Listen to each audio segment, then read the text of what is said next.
Hey my friend, thanks for checking out this video. My name is John McElhatton. In this video I'm going to give you some great prospecting tips as far as how to qualify a prospect, how to approach a prospect, and even how to go into the pitching part without actually doing the sales type of pitching. So this is going to be really important for you because one, it'll make the business a whole lot more effective and a whole lot more fun, and at the same time it'll give you some really how-to instructions as far as how in the world that you can develop another person. That can be something that can be a bit tricky within the business when you really think about your own production results, but sooner along the lines you're going to have some sort of a simple blueprint that you can teach another person of how to get there. So the big picture of this is really going to be finding out if a person is really far on the employee spectrum of things, or whether they have a little bit of a rekindling of an entrepreneur. And that rekindling goes with, do they actually like their job, or have they ever considered doing something else? Because something that really drives a lot of people is if they're willing to add another source of income that they can actually see themselves doing, that they believe that they can do themselves. At the same time, if they really have some sort of a pain, some sort of discomfort, frustration, or fear about their job, that they'd be willing to go ahead and take something else on. So if they have some sort of opening within those, then you might have a little bit of an opening for an entrepreneur. So one of the best ways to do that is by qualifying a person. So some very simple ways and some more detailed ways is what I'll go over with you in this quick video. So the first one is obviously the opening question to kind of align everything is, what do they do?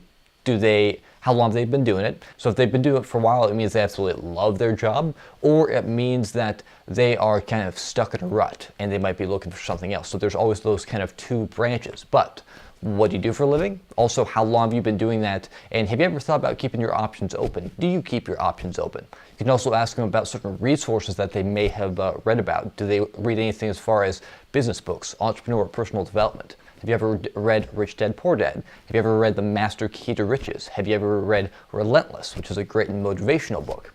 Have you ever gone through any sort of Robert Kiyosaki or Tony Robbins books? Or maybe do they listen or watch any sort of motivational in order to get set for their job? Do they have any sort of a routine that would be kind of aligned with what an entrepreneur or what a marketer would do? So for example, if things get hard and get tough, do they have a process where they want to be proactive as far as getting back in the game? So if they have a bad moment or a bad day, do they listen or watch Tony Robbins? Have they ever been kind of interested or haven't really quite gotten into it as of yet?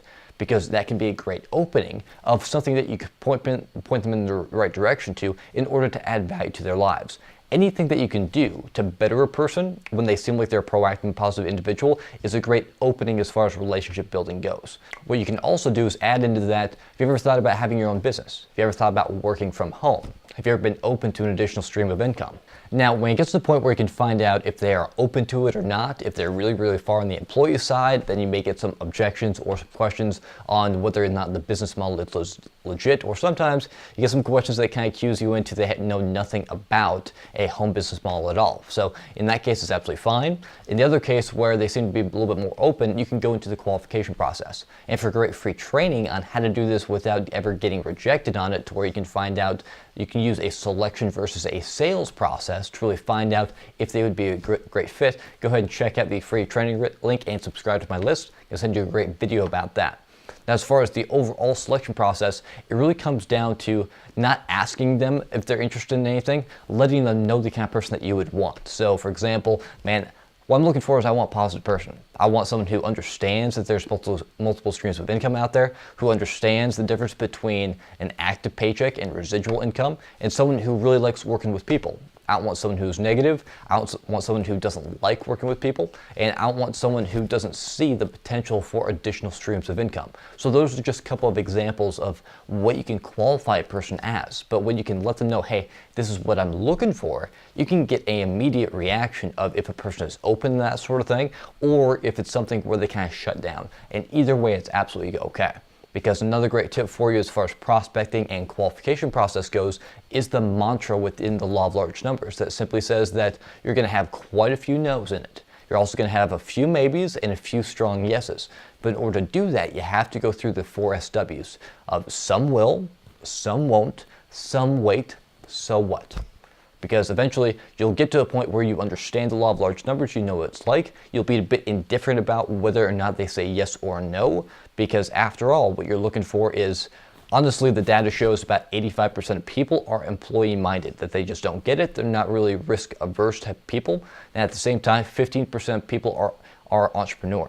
So they're the type of people who understand the opening, who understand that they can use the business for multiple streams of income. So those are just part of the law of numbers as far as your business goes. So again, for some great free training on this, go ahead and click on the link and join my list, and I'll send you that right away. So if you found this video pretty useful, please do give it a like and subscribe, and comment below with your favorite, or also any questions as far as what I could help you with in a future training, because I'm always looking to help you with customized trainings to better your life and your business. So thank you again for checking out the video. Make sure to give it a like, and also make sure to subscribe to my list.